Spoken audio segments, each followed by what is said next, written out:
Solid state class number 4। আগের দিন স্টয়চিওমেট্রি defect পড়েছিলাম, আজকে স্টার্ট করব নন স্টয়চিওমেট্রি ডিফেক্ট থেকে। একটা এক্সাম্পল রয়েছে, দেখো আয়রন অক্সাইড ক্যাটায়ন আয়নের যা রেশিও, আফটার ডিফেক্ট কিন্তু রেশিও চেঞ্জ হয়ে যাচ্ছে। তাহলে যেখানে ক্যাটায়ন আয়ন রেশিও চেঞ্জ হয়ে যাচ্ছে, কেলাসের স্টয়চিওমেট্রি চেঞ্জ হয়ে যাচ্ছে, তাকে আমরা বলছি নন স্টয়চিওমেট্রিক ডিফেক্ট। এই ডিফেক্ট দু রকমের হয়, একটা হচ্ছে মেটাল এক্সেস ডিফেক্ট বা ধাতু অতিরিক্ত ত্রুটি, আর একটা হচ্ছে মেটাল ডেফিসিয়েন্ট ডিফেক্ট, ধাতুর অভাবজনিত ত্রুটি। এখন ধাতুর আধিক্য বা ধাতুর অভাব এই ব্যাপারটা কি? ধাতু থেকে আমরা মেনলি পাই ক্যাটায়ন, মেটাল আমাদের মেনলি ক্যাটায়ন দেয়, যেরকম সোডিয়াম দিচ্ছে Na+ ক্যাটায়ন। যদি ক্যাটায়নের পরিমাণ অ্যানায়নের থেকে বেড়ে যায় তখনই আমরা বলছি ধাতুর আধিক্য বা মেটাল এক্সেস। যদি ক্যাটায়নের পরিমাণ অ্যানায়নের থেকে কমে যায় তখন তাকে আমরা বলছি মেটাল ডেফিসিয়েন্ট। কেমন? প্রথমে দেখে নিই, মেটাল এক্সেস ডিফেক্টকে আমরা কভাবে ভাগ করছি। দুটো কারণে হতে পারে। এক নম্বর হচ্ছে ডিউ টু অ্যানায়ন ভ্যাকেন্সি, আর একটা কারণ হচ্ছে ডিউ টু এক্সট্রা ক্যাটায়ন, মানে অ্যানায়ন শূন্যতার জন্য মেটাল অধিক হতে পারে, বা বাইরে থেকে এক্সট্রা ক্যাটায়ন ঢুকলেও সেক্ষেত্রে ক্যাটায়নের পরিমাণ অ্যানায়নের তুলনায় বেড়ে যেতে পারে। অ্যানায়ন ভ্যাকেন্সির ক্ষেত্রে কি হচ্ছে দেখো, এটা একটা সিম্পল ল্যাটিস, A+ হচ্ছে ক্যাটায়ন, B- হচ্ছে অ্যানায়ন। এখন যদি এরকম হয় কিছু ল্যাটিস বিন্দু থেকে কিছু অ্যানায়ন মিসিং থাকে, যেরকম আমরা স্কটকি ডিফেক্টের ক্ষেত্রে দেখেছিলাম যে কিছু ল্যাটিস বিন্দু কিছু ক্যাটায়ন এবং অ্যানায়ন দ্বারা অপূর্ণ থাকছে, রাইট? তো অ্যানায়ন ভ্যাকেন্সির ক্ষেত্রে কি হচ্ছে, শুধু অ্যানায়ন মিসিং থাকছে। এই ছবিতে দেখো একটা ব্ল্যাক হোল ক্রিয়েট হয়েছে, মানে ওই ল্যাটিস বিন্দু থেকে একটা অ্যানায়ন মিসিং, এবং সেই হোলটাকে ফুলফিল করছে একটা ইলেকট্রন। ওকে, তো কাউন্ট করলে এখানে দেখতে পাবে যতগুলো অ্যানায়ন তার থেকে কিন্তু ক্যাটায়ন বেশি, যেহেতু একটা অ্যানায়ন এখানে মিসিং। তাহলে আমরা এখানে যে হোলটা পাচ্ছি সেটা হচ্ছে ডিউ টু অ্যানায়ন ভ্যাকেন্সি। তাহলে যে ডিফেক্টটা আমরা পাচ্ছি সেটা হয়ে যাচ্ছে metal excess defect due to anion vacancy. এটাতে যেহেতু ক্যাটায়নের ভাগ অ্যানায়নের থেকে বেশি, ক্যাটায়ন অ্যানায়ন রেশিও মেনটেন হচ্ছে না, কেলাসের স্টয়চিওমেট্রি চেঞ্জ হয়ে যাচ্ছে, সুতরাং এই ধরনের ডিফেক্ট হচ্ছে নন স্টয়চিওমেট্রিক ডিফেক্ট। ওকে, এক্সাম্পল দেখো, এটা একটা সোডিয়াম ক্লোরাইডের ক্রিস্টাল, Na+ হচ্ছে ক্যাটায়ন, Cl- হচ্ছে অ্যানায়ন। এখন যদি সোডিয়াম ক্লোরাইডকে আমরা সোডিয়াম বাষ্পের উপস্থিতিতে উত্তপ্ত করি তাহলে কি ঘটে? যখনই আমরা হিট দেব, সোডিয়াম ভেপার থেকে কিছু সোডিয়াম পরমাণু এসে ল্যাটিসের ওপরে স্টে করবে, এবং হিটিংয়ের জন্য প্রত্যেকটা সোডিয়াম পরমাণু ভেঙে গিয়ে একটা Na+ ক্যাটায়ন দেবে আর একটা ইলেকট্রন রিলিজ করবে। যেই মাত্র Na+ ক্যাটায়ন তৈরি হয়ে যাচ্ছে, এবারে ও খুঁজবে কোথায় একটা Cl- পাওয়া যায়, ঠিক আছে? তো ও কী করবে, ল্যাটিসের কোনো একটা বিন্দু থেকে একটা Cl- তুলে নেবে। যেই মাত্র একটা Cl- তুলে নেবে, ওখানে একটা হোল ক্রিয়েট হবে। কেমন? সেই হোল গিয়ে কে পূর্ণ করবে? সোডিয়াম পরমাণু যে ইলেকট্রনটা রিলিজ করেছিল সেই ইলেকট্রনটা তখন ওই হোলে শিফট করে যাবে। যখনই ইলেকট্রনটা সেই হোলে চলে যাচ্ছে, আমরা সেই সেন্টারকে বলছি এফ সেন্টার। এফ সেন্টারের কাজ হচ্ছে দৃশ্যমান আলোকে অ্যাবজর্ব করে নেওয়া এবং নিজেরা গ্রাউন্ড স্টেট থেকে এক্সাইটেড স্টেটে উদ্দীপিত হওয়া। যেই মাত্র ওরা এক্সাইটেড স্টেটে উদ্দীপিত হয় বা উন্নীত হয়, ওরা কি করে, ভাইব্রেট করতে শুরু করে, এবং এই ভাইব্রেটিং ইলেকট্রনগুলো কিন্তু বর্ণময় আলোকরশ্মির বিকিরণ ঘটাতে পারে, যার জন্য আমরা সোডিয়াম ভেপারে নিয়ে NaClকে যদি হিট করি তাহলে আমরা ইয়েলো কালার পাই। এক্ষেত্রে এরা ইয়েলো কালার এমিট করে। ওকে, তো এই সেম কারণের জন্য সোডিয়াম ক্লোরাইড যেরকম ইয়েলো কালার দিচ্ছে, সেরকমই লিথিয়াম ক্লোরাইডের ক্ষেত্রে আমরা পিঙ্ক কালার পাই, এবং পটাশিয়াম ক্লোরাইডকে যদি পটাশিয়াম বাষ্পে নিয়ে হিট করি তাহলে সেক্ষেত্রে আমরা ভায়োলেট কালার পাই। এখন যেহেতু এই এফ সেন্টারগুলো বিভিন্ন বর্ণময় আলোকরশ্মির বিকিরণ ঘটাতে সমর্থ হচ্ছে, অর্থাৎ বিভিন্ন কালার প্রডিউস করছে, তো আমরা এই সেন্টারগুলোকে কালার সেন্টারও বলে থাকি। তো এটা হয়ে গেল, আমরা পড়লাম কি metal excess defect due to anion vacancy. Next যেটা দেখব metal excess defect due to extra cation in interstitial site. ছবিতে দেখো এটা একটা সিম্পল ল্যাটিস, এ প্লাস হচ্ছে ক্যাটায়ন, বি মাইনাস হচ্ছে অ্যানায়ন। এখানে কি হয়েছে, বাইরে থেকে একটা extra cation A plus ion ঢুকেছে এবং ঢুকে কোথায় স্টে করছে, একটা ইন্টারস্টিশিয়াল পজিশানে। যেই মাত্র একটা ক্যাটায়ন এক্সট্রা ঢুকলো, ল্যাটিসের মধ্যে নিউট্রালিটি মেনটেন করতে আর একটা ইলেকট্রনও কিন্তু ঢুকে পড়লো ইন্টারস্টিশিয়াল পজিশানে। কেমন এক্সাম্পল দেখো, জিঙ্ক অক্সাইড, Zn2+ হচ্ছে ক্যাটায়ন আর O2- হচ্ছে অ্যানায়ন। যখনই আমরা জিঙ্ক অক্সাইডকে হিট করছি তখন কি হচ্ছে, জিঙ্ক অক্সাইড ভেঙে গিয়ে Zn2+ উৎপন্ন করছে, অক্সিজেন উৎপন্ন করছে এবং সঙ্গে দুটো ইলেকট্রন রিলিজ করছে। তো এদের মধ্যে যেহেতু অক্সিজেন গ্যাসীয়, অক্সিজেন কি হচ্ছে, এভাপোরেট করে ল্যাটিস ছেড়ে বেরিয়ে যাচ্ছে। তো কারা পড়ে রইল, Zn2+ পড়ে রইল আর ইলেকট্রন। এখন Zn2+ কোথায় থাকে, এবারে ল্যাটিসের মধ্যে ঢুকে ও কোনো একটা ইন্টারস্টিশিয়াল পজিশন বেছে নিল। যেই মাত্র Zn2+ ঢুকে পড়লো ল্যাটিসে, নিউট্রালিটি মেনটেন করার জন্য অর্থাৎ তাড়িতিক প্রশমতা মেনটেন করতে দুটো ইলেকট্রনও কিন্তু ঢুকে পড়ে আশেপাশের কোনো একটা ইন্টারস্টিশিয়াল পজিশন অকুপাই করে ফেললো। তো এখন কাউন্ট করলে দেখবে যতগুলো ক্যাটায়ন আর যতগুলো অ্যানায়ন, ক্যাটায়নের পরিমাণ অ্যানায়নের তুলনায় বেশি, কাজেই এটাকে আমরা মেটাল এক্সেস ডিফেক্ট বলে ফেলতে পারছি। ক্যাটায়ন অ্যানায়ন রেশিও চেঞ্জ হচ্ছে, তো এটা হলো one type of non stoichiometric defect. এখন দুটো কথা, এই যে দুটো ফ্রি ইলেকট্রন ঘোরাঘুরি করছে, এদের জন্য দুটো ঘটনা ঘটে।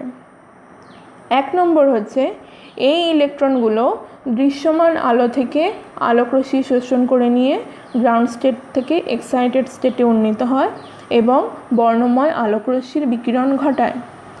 এবং এই কারণেই আমরা জিঙ্ক অক্সাইডকে যখন উত্তপ্ত করি তখন আমরা ইয়েলো কালার পাই, আবার ঠান্ডা করলে এদেরকে সাদা দেখতে পাই।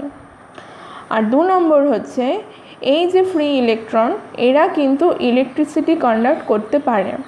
তো আমরা যদি এখন জিঙ্ক অক্সাইডের ওপর কোনো তড়িৎ ক্ষেত্র প্রয়োগ করি তাহলে এই ফ্রি ইলেকট্রন ইলেকট্রিসিটি কন্ডাক্ট করবে এবং সেমিকন্ডাক্টরে পরিণত হবে।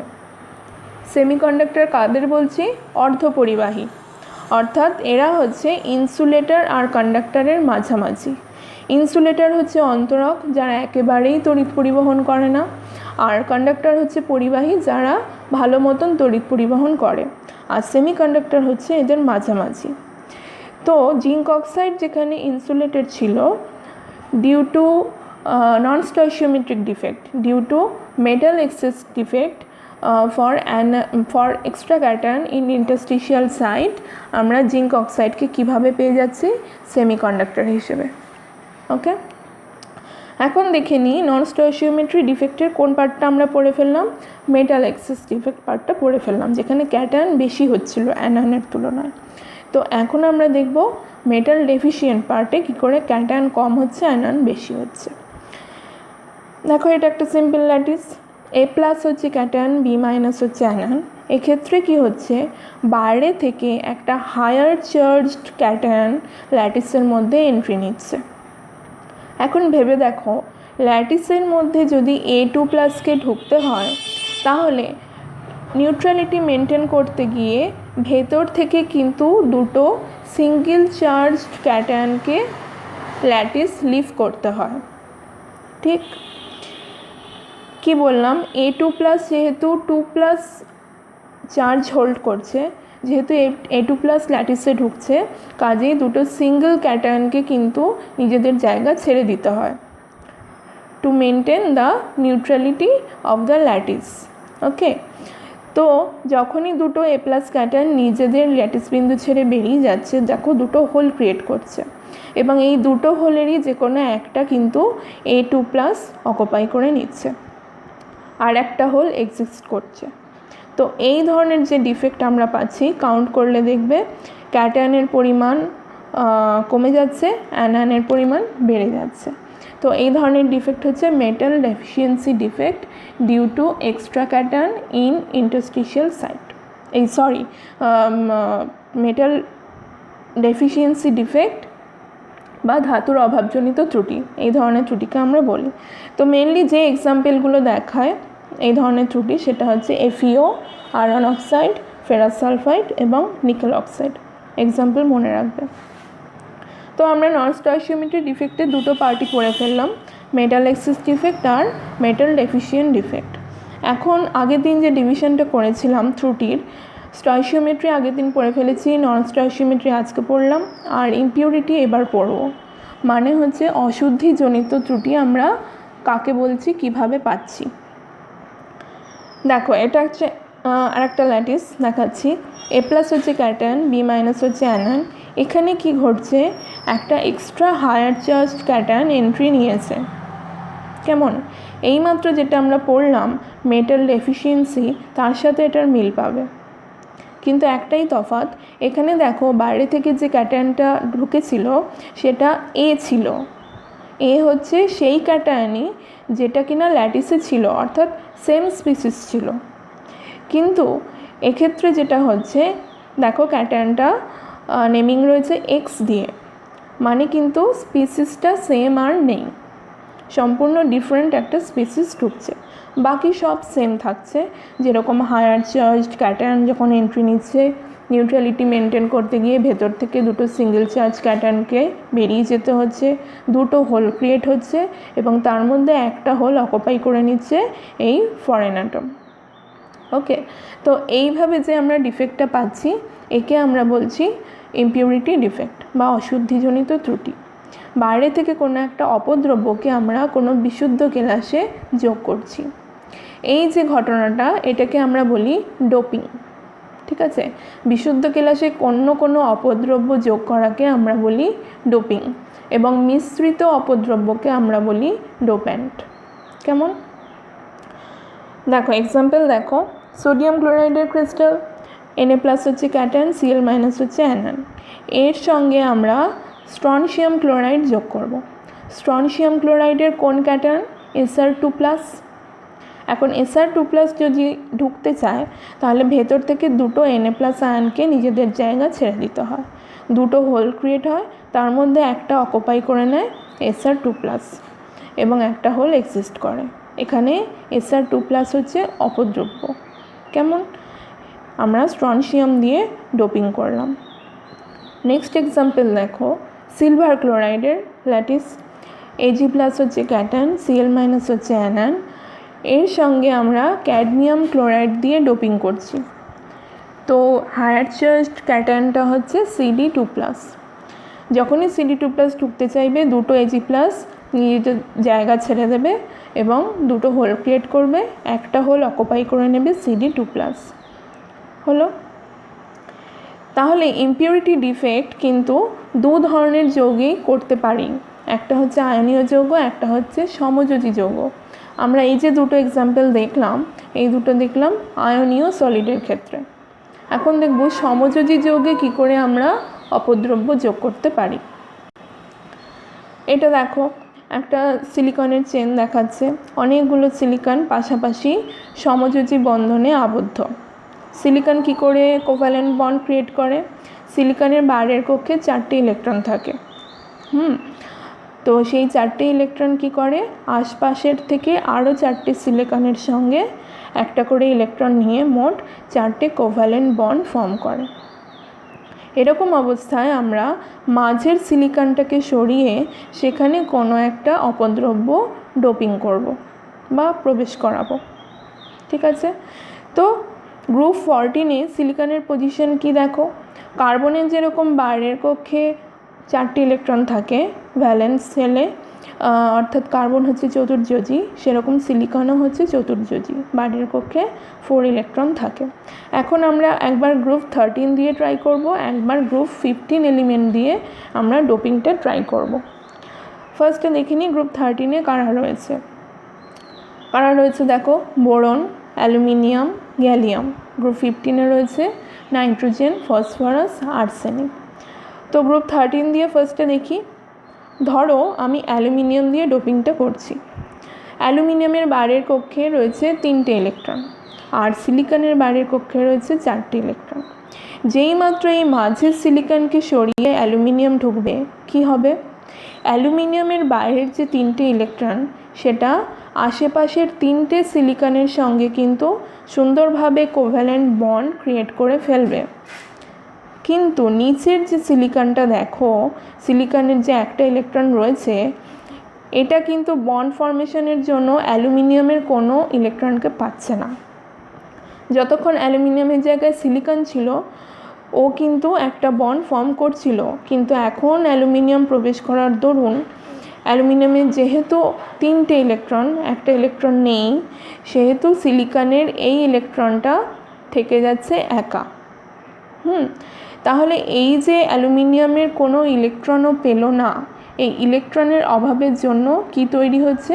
একটা হোল ক্রিয়েট হচ্ছে, এবং এই হোলই কিন্তু যখন আমরা তড়িৎ ক্ষেত্রে নিয়ে যাচ্ছি কেলাসটাকে, এই গর্তগুলোই কিন্তু স্থানান্তরিত হয়ে তড়িৎ পরিবহন করতে শুরু করছে।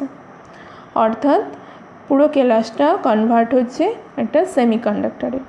এভাবে হোল ক্রিয়েশনের মাধ্যমে যে সেমিকন্ডাক্টর আমরা পাই তাদেরকে আমরা বলি পি টাইপ সেমিকন্ডাক্টর।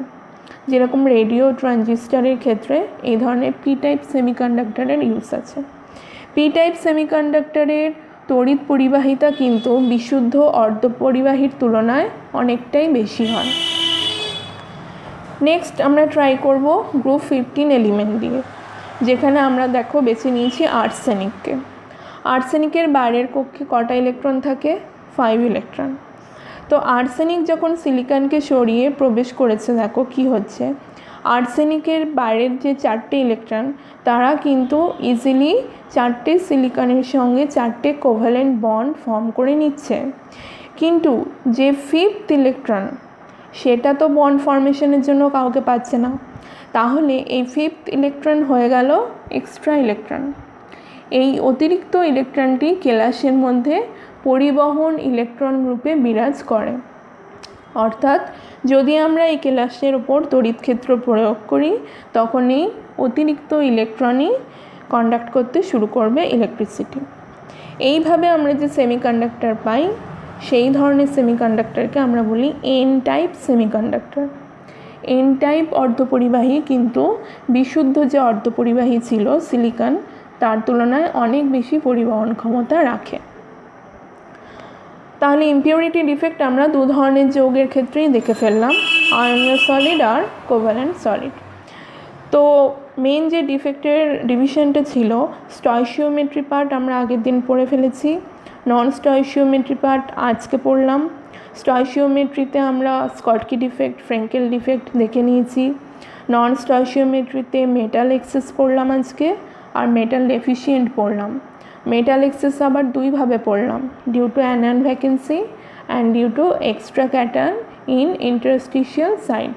ওকে, আর পড়লাম কি ইম্পিউরিটি ডিফেক্ট বা অশুদ্ধিজনিত ত্রুটি, দুরকম সলিডের ক্ষেত্রেই পড়লাম, আয়নীয় যৌগ এবং সমযোজী যৌগ। তো এই হয়ে গেল মূল যে ডিফেক্ট পোর্শন, সেটা কমপ্লিট হয়ে গেল। ডিফেক্ট কিন্তু এইচএসের জন্য ভীষণই ইম্পর্ট্যান্ট জায়গা, খুব প্রশ্ন আসে। স্কটকি ডিফেক্ট, ফ্রেঙ্কেল ডিফেক্ট ভালো করে পড়বে। ওই দুটো ডিফেক্ট কিন্তু ক্লিয়ার কনসেপশন থাকলে, ওদের পার্থক্য যদি লিখতে দেয় ইজিলি পারবে।